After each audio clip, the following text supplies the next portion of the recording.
உருவாய் அருவாய் உளதாய் இளதாய் மறுவாய் மலராய் மணியாய் ஒளியாய் கருவாய் வீராய் கதியாய் விதியாய் குருவாய் வருவாய் அருள்வாய் குகனே. ஸ்ரீ குபேரன் டிவி நேயர்களுக்கு இனிய வணக்கங்கள். வணக்கம் நண்பர்களே. நமக்கு எல்லா கிரகத்தையும் பற்றி அதிகமான பயம் கிடையாது. ஆனாலும் சனி கிரகத்தை பார்த்தவுடன் ஒரு பயம் வந்துடும். ஏன்னா அவர் ஈஸ்வர பட்டம் வாங்கியனவர், ரொம்ப ஸ்ட்ரிக்டானவர், தாமதமானவர், மந்தன் என்று பெயரும் உண்டு. அவர் இன்னொரு தனகாரகன், அவர் போல் கொடுப்பதற்கு ஆளே இல்லை அப்படின்னு சொல்லுவோம்.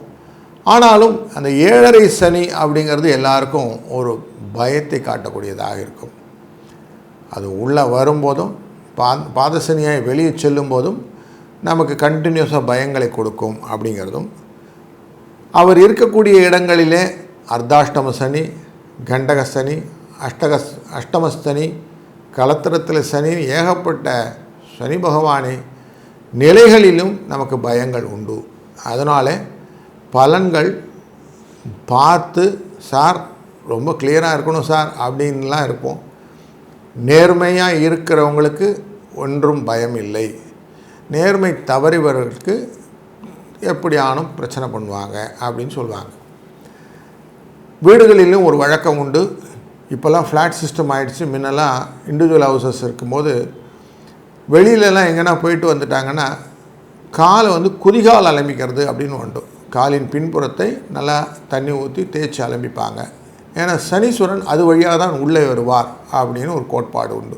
இப்போல்லாம் ஃப்ளாட் ஆனதுனால வீட்டுக்குள்ளே போயிடுறாங்க. அதுக்கப்புறமா அவங்க கால் அலம்பினா உண்டு. அதனாலும் என்னவோ சனியின் தாக்கம் நிறைய பேருக்கு பாதிப்பை கொடுக்கறது அப்படிங்கிறதும் ஒரு குறிப்பாக நம்ம பார்க்க முடியாது. இப்படி இருக்கக்கூடிய சூழ்நிலையில் சனி பகவான் காலபுருஷத்துக்கு 10ஆம் இடம் 11ஆவது இடம் அப்படிங்கிற இடம், கர்மஸ்தானாதிபதி. கர்மம் என்றால வேலைன்னு அர்த்தம். அப்போ வேலை தொழிலுக்கான அதிதேவதை யாருன்னா இந்த சனி. ஏன் அப்படி சொல்கிறாங்க அப்படின்னா, சனி கிரகத்தை சுற்றிலும் இருக்கக்கூடிய தூசிகள் போன்ற பாட்டிகள் சுற்றிக்கிட்டே இருக்கும். அப்படி யார் வேலை செய்கிறாங்களோ பின்னாடி ஒரு ஆட்கள் கூட்டமே இருக்கும் இல்லையா, அந்த கூட்டம் தான் சனீஸ்வரனை தெம்பாக வச்சுக்கிறது அப்படின்னு அர்த்தம். சனி ராகுவை போன்றவர். அதனால தான் ராகு எப்படி பிரம்மாண்டமாக செய்யக்கூடிய விஷயங்களெல்லாம் முதல்ல செய்வார். அதுக்கு சுருக்கமாக தான் பண்ண தெரியாது. செவ்வாயும் கேதுவும் ஒன்று, சனியும் ராகுவும் ஒன்று அப்படின்னு சொல்லுவோம் இல்லையா. அப்படி எதையுமே பிரம்மாண்டமாய் பண்ணி கொடுக்குவது, லாபமும் அப்படித்தான். அதனால தான் வெற்றிக்கான இலக்கு கும்பம் அப்படிங்கிற இடத்தையும் இந்த சனீஸ்வர பகவான் தன் வீடாக வைத்திருக்கிறார். சனி சூரியனிலிருந்து ரொம்ப தூரம் தள்ளி இருக்கிறார், இருட்டு கிரகம் அப்படின்னு சொல்லுவோம். அதனால் அது மட்டும் இல்லை, உறைந்து போவது அப்படிங்கிற தன்மை உண்டு. இதை எப்படி புரிஞ்சுக்கலாம்னா, வீட்டில் எல்லாம் ஃப்ரிட்ஜ் இருக்கு இல்லையா, இந்த ஃப்ரிட்ஜில் இருக்கிற ஐஸ் க்யூப் எல்லாமே சனி தான். ஃப்ரிட்ஜு சனீஸ்வரனை சேர்ந்தது. ஒரு உணவை பாதுகாப்பது அப்படின்னா சனீஸ்வரன் வைத்து கொண்டால், அது கெட்டு போச்சுன்னா ராகு ஆகிடும், விஷமாக மாறிடும். அப்படிங்கிற தன்மையை இரண்டும் ஒருங்கை கலந்தது இந்த சனியும் ராகுவும் சேர்க்கை அப்படின்னு மனதில் கொள்ளுங்கள். இப்பொழுது நடந்து கொண்டு இருக்கிற காலகட்டங்களிலே ராகுவானவர் கும்பராசியிலே இருக்கிறார், சனி பகவான் மீனராசியிலே வக்ரகதியிலே இருக்கிறார். அதாவது சனி பகவான் மீனராசியிலே இருக்கக்கூடியவர் இந்த ராகுவை தொடுவது அப்படிங்கிற தன்மையில் போயிட்டுருக்கார். 12ஆம் இடம்னு காலபுருஷத்துக்கு அங்கிருந்து 11ஆவது இடத்தை தொடுவதாக செல்கிறார். அங்கே ராகு இருக்கிறார். இந்த ராகு ரிவர்ஸ் கிரகம், அவரோட ரிவர்ஸாக இவரும் போகிறார். இப்போது மாற்றம் வருகிறது. நவம்பர் 28ஆம் தேதி இந்த வக்ரம் அப்படிங்கிற தன்மை முடிந்து 29ஆம் தேதியிலிருந்து நேர்வழி பாதையிலே செல்ல போகிறார் அப்படின்னு தெரிகிறது. இந்த நேர்வழி பாதையிலே செல்லக்கூடிய இந்த சனீஸ்வர பகவான் தன்னுடைய ஆட்சி இடமான மகர கும்பத்தை விட்டு மீனத்துக்கு செல்லக்கூடியது மேஷராசிக்கு செல்கிறார். மேஷராசியிலே சனி நீச்சம் என்கிற கதியை அடைவார். இது எப்படி புரிஞ்சுக்கணுன்னா, சனி அப்படிங்கிறவர் ஆயுள்காரகன். இங்கிலீஷில் ஆயில், OIL அப்படின்னு சொல்லக்கூடிய ஆயிலுக்கும் இவர் தான் காரகன். க்ரூட் ஆயில், பெட்ரோலியம், அந்த மாதிரி விஷயங்களுக்கும் இவர் தான் தன்மையாளர். பூமிக்கு அடியிலிருந்து எடுக்கக்கூடிய எண்ணெய்கள். அப்போ பெட்ரோலியம் ப்ராடக்ட்ஸ் எல்லாத்துக்குமே இந்த நீச்சகதியான மேஷராசிக்குள்ளே போகும்போது ப்ரைஸ் ஹைப் ஆகிறதுக்கு ஜாஸ்தி ப்ராபபிலிட்டி இருக்குது அப்படின்னு தெரியறது. எப்படி சார் ஹைப் ஆகும், இப்போ எல்லாம் கண்ட்ரோலில் இருக்குது அப்படின்னா, இல்லை அதுக்கான கால வர்த்தமானங்கள் வரும்போது டெஃபினட்டாக இதனுடைய ப்ரைஸ் வந்து பீக்கில் போகிறதுக்கு வாய்ப்பு உண்டு அப்படின்னு தெரிகிறது. இதையும் ஒரு நிலைப்பாடாக ஆஸ் எ ஃபினான்ஷியல் அஸ்ட்ராலஜராக நான் சொல்லிக் கொடுக்குறேன். ஏன்னா குரு வந்து வக்கரகதியில் இந்த சனியை பார்த்து கொண்டு இருக்கிற சூழ்நிலை கிடைக்கும் மார்ச் 2026 வரைக்கும். அப்படிப்பட்ட சூழ்நிலையில் இந்த சனி பகவான் நேர்பார்வையாக நேரடி மூமெண்ட்டாக கொடுக்க ஆரம்பிக்கும்போது ஸ்லோவாக தன்மைகளே போர் என்ற குணங்கள் வரும். அந்த போராட்ட குணங்கள், போர் என்ற குணங்கள் நேச்சுரலி இந்த ஆயில் ரிலேட்டடாக நிறைய ஹைப்பு கொடுக்கறதுக்கு ப்ராபபிலிட்டி இருக்குது அப்படிங்கிற இண்டிகேஷனையும் மனசில் வைத்துக்கொள்வோம். சனி பகவானின் இந்த வக்கர நிவர்த்தியானது பொதுவில் செலவை ஜாஸ்தி இன்க்ரீஸ் பண்ணும். எப்படிப்பட்ட செலவுகள் அப்படின்னா, வெளிநாட்டு வர்த்தக தொடர்பு கொண்ட செலவுகளையும், கொஞ்சம் இல்லீகல் டிரான்சாக்ஷன் பண்ணுறவங்களெல்லாம் அடி வாங்குற மாதிரியும் நடக்கக்கூடிய சூழ்நிலையை இந்த சனி பகவான் ஏற்படுத்துவார். அப்போ எப்போல்லாம் ஃபெமா அப்படிங்கிற ஆக்டில் இருக்குது, ஃபெரா அப்படிங்கிற ஆக்டில் இருக்கிற எதையான கடத்துறது அப்படின்னு சொல்கிறாங்க இல்லையா, அந்த கடத்தல் வேலைகள்லாம் செய்வாங்கள்லாம் நிறைய பேர் மாட்டக்கூடிய சூழ்நிலையை இனிமேல் கொடுக்கக்கூடியது இந்த வக்கர நிவர்த்தி காட்டி கொடுக்கும். அதுபோல் யாரெல்லாம் இந்த போதைக்கு அடிமையாகி போதைப் பொருளை கடத்துவது அப்படின்னு சொல்கிறாங்க இல்லையா, இவங்களும் இந்த காலகட்டங்களில் சிக்கிக்கொள்வதற்கான வாய்ப்புகளை இந்த சனி பகவானின் வக்கர நிவர்த்தி ஏற்படுத்தி கொடுக்கும். ஏன்னா இப்போ தொட்டுக்கிட்டு இருந்தது ராகுவை தொட்டார், இப்போ திரும்புகிறார். அதனால் இனி சீச்சி இந்த பழம் புளிக்கும் அப்படிங்கிற ஸ்டேஜில் திரும்புறதுனால கொஞ்சம் கொஞ்சமாக இந்த இல்லீகல் டிரான்சாக்ஷன்ஸ் இருக்கிறவங்கெல்லாம் மாட்டுவதற்கு, சிக்கிக்கொள்வதற்கு, சட்டத்தின் பிடியில் தண்டனை அனுபவிப்பதற்கு வாய்ப்புகள் நிறைய இருக்குது அப்படிங்கிற இண்டிகேஷன் நம்பர் 1. ரெண்டாவது இண்டிகேஷன், இது எல்லாமே கடல் நிலை தடந்து, அந்த மீனராசிங்கிறது கடல் நிலை, கடல் சார்ந்தது. இப்போ கடல் சார்ந்து செய்யக்கூடிய காரியங்கள் எல்லாமே யாரெல்லாம் எக்ஸ்போர்ட் ரிலேட்டடாக பிஸ்னஸ் பண்ணிட்டு இருக்கிறாங்களோ அவங்களுக்கெல்லாம் ஓவர் நைட் ஆப்பர்ச்சுனிட்டி அப்படிங்கிறது கிடைக்கும். மூன்றாவது, மறைந்த தொழில் அப்படின்னு சொல்லிட்டு சிலவங்க முகத்தையே காட்ட மாட்டாங்க. யாரெல்லாம் டைரக்டர்ஸ் அப்படிங்கிறவங்க ஃபிலிமில் கேமராவுக்கு பின்னாடி இருப்பாங்க, முகம் முன்னாடி வராது, நடிகர்கள் முன்னாடி இருப்பார்கள். இவர்களுக்கு தன் உழைப்பினால் வரக்கூடிய பலன்களையும் இன்டைரக்டாக இந்த பெனிஃபிட்டை கொடுத்துடக்கூடியது இந்த சனீஸ்வர பகவானின் இந்த பின்புலத்திலிருந்து இயக்கும் தன்மை.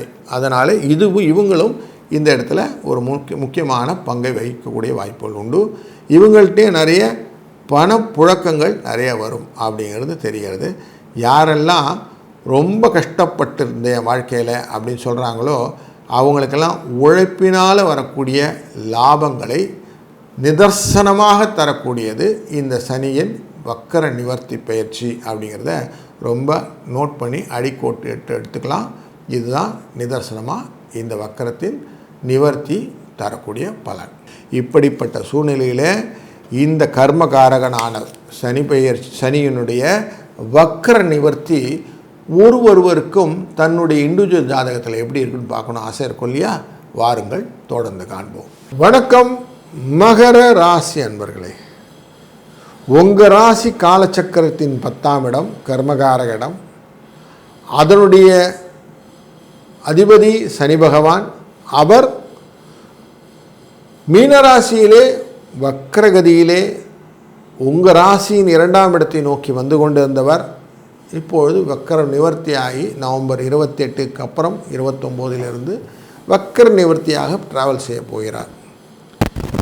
உங்கள் ராசிக்குள்ளே இருந்த வரைக்கும் அவரும் 7.5 சனி அப்படிங்கிற எஃபெக்டை கொடுத்தார். அதுபோல் அவர் தொடுவதாக திரும்பி வந்த இந்த கும்பராசியும் உங்களுக்கு அந்த எஃபெக்டை கொடுத்ததுனால குடும்பத்தில் கொஞ்சம் மருத்துவ செலவுகள், முக்கியமாக முட்டி வலி, கால் வலி போன்ற விஷயங்களுக்கெல்லாம் செலவு வைத்து கொண்டிருந்தார்.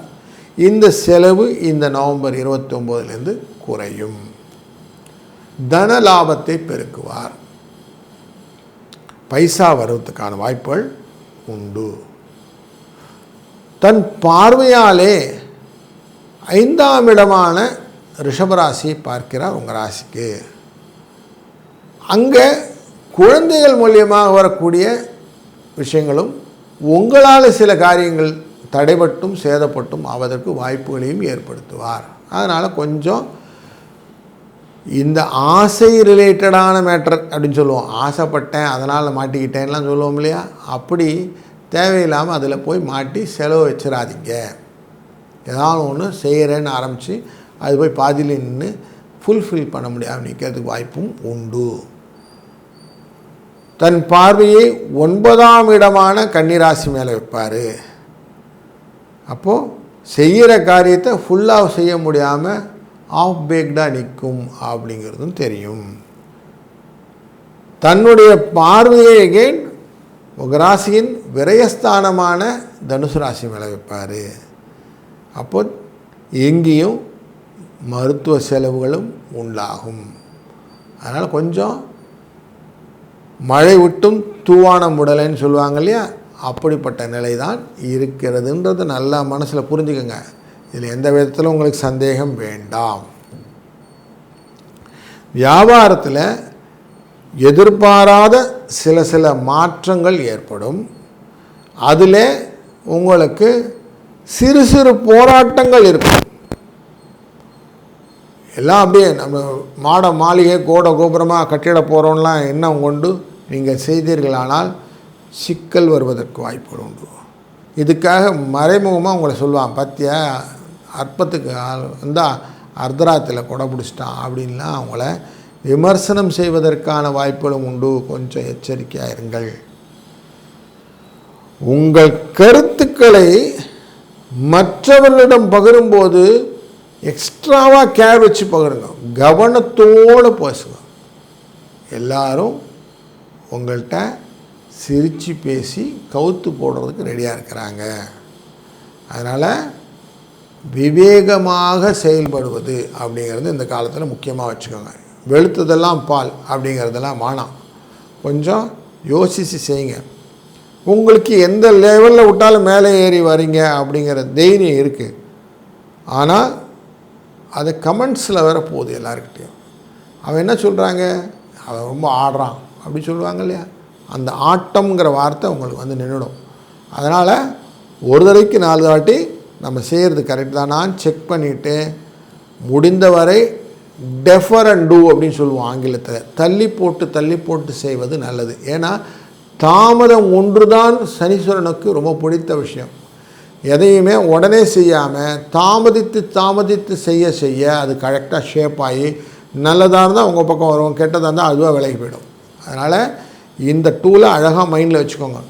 எதுவுமே யோசித்து நிதானித்து தாமதித்து செய்வது இல்லைன்னா காரியநாசம் அப்படிங்கிறது ரெடி ஆகிடும். அதனால் இந்த டூலை அழகாக மைண்டில் நல்ல ஆணித்தரமாக பதிந்து வைத்து கொள்ளுங்கள். அதுதான் உங்களுக்கு சக்ஸஸ் ஸ்டோரியை கொடுக்க போகுது. பணவரவு வரும். முதலீடுகள் கூட அவசரப்பட்ட முதலீடுகள் வேண்டாம். இன்வெஸ்ட்மெண்ட் ஆன் லாங் டேர்ம் அப்படின்னு சொல்லுவான். நிதானித்து வர்றது வரட்டும், நிதானமாக வரட்டும், எனக்கு ஆசையே கிடையாது அப்படின்னு கொஞ்சம் தள்ளி நின்று வேடிக்கை பார்த்தீங்கன்னா அது ஆட்டோமேட்டிக்காக உங்கள் பக்கம் வந்துடும். நீங்கள் கிட்ட போக ஓடினே இருக்கும். பாலச்சந்தர் படத்தில் சொல்லுவார், சின்ன கல்லை கண்ணுக்கிட்ட வச்சுக்கிட்டா உலகம் மறைஞ்சி போயிடும், கல்லை தூக்கி வெளிச்சிட்டா கல் சின்னதாக போயிடும். இதுதான் ட்ரிக்கு. இந்த ட்ரிக் எல்லாமே மைண்டில் கொண்டு வாங்க.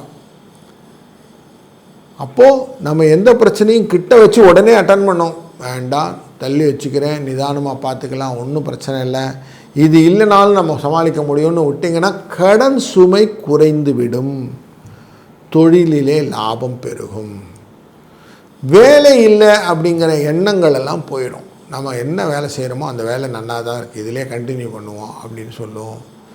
எந்த விதத்துலையும் புதுசாக போய் நான் அதை மாதிரிக்கிறேன் இதை மாதிரிக்கிறேன் இதனால் இந்த எக்ஸ்ட்ரா செலவே வேண்டாம் அப்படிங்கிற முடிவுக்கு வந்துடுவீங்க. முதலீடுகள் உங்களுக்கு லாபமாக அமையுமே வழியை நஷ்டப்படுத்துவதற்கான வாய்ப்புகள் குறைந்துவிடும். அப்படிங்கிறது தான் இந்த கொஞ்சம் தாமதப்படுத்தி செய்வதனால் வரக்கூடிய பலன்கள். இதை எப்படி செய்கிறது அப்படின்னா, அசாத்தியம் சாதக சுவாமின்னு அப்படின்னு நடக்காததையும் நடக்க வைக்கக்கூடியவர் ஆஞ்சநேய பெருமான் அப்படிங்கிறதுக்கு. அதனால் ஆஞ்சநேயர் வழிபாடை தொடர்ந்து செய்வது அப்படிங்கிறத முக்கியமாக வைத்துக்கொள்ளுங்கள். யோக ஆஞ்சநேயர் இல்லைன்னா கைகூப்பின அஸ்த ஆஞ்சநேயர்லாம் இருப்பாங்க. அந்த படத்தில் வாலிலிருந்து காலிலிருந்து வால் வரை பொட்டு வைத்துனே வருது. ஒரு நாளாக பொட்டு வச்சுட்டே வரும்போதும் இந்த காரியங்கள் எல்லாம் சக்ஸஸ்வாக கொடுப்பாங்க அப்படின்னு ஒரு கோட்பாடு உண்டு.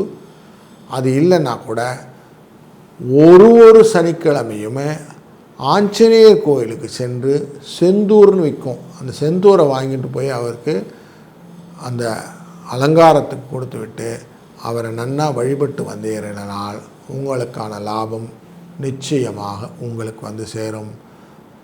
நல்லது நடக்கும். நல்லதே நடக்கட்டும். வாழ்க வளத்துடன். ஸ்ரீ குபேரன் டிவியை பார்த்தமைக்கு நன்றிகள். மேலும் இது போன்ற தகவல்களை தெரிந்து கொள்ள ஸ்ரீ குபேரன் டிவியை சப்ஸ்கிரைப் செய்யுங்கள். மறக்காமல் பெல் ஐக்கானை கிளிக் செய்யுங்கள்.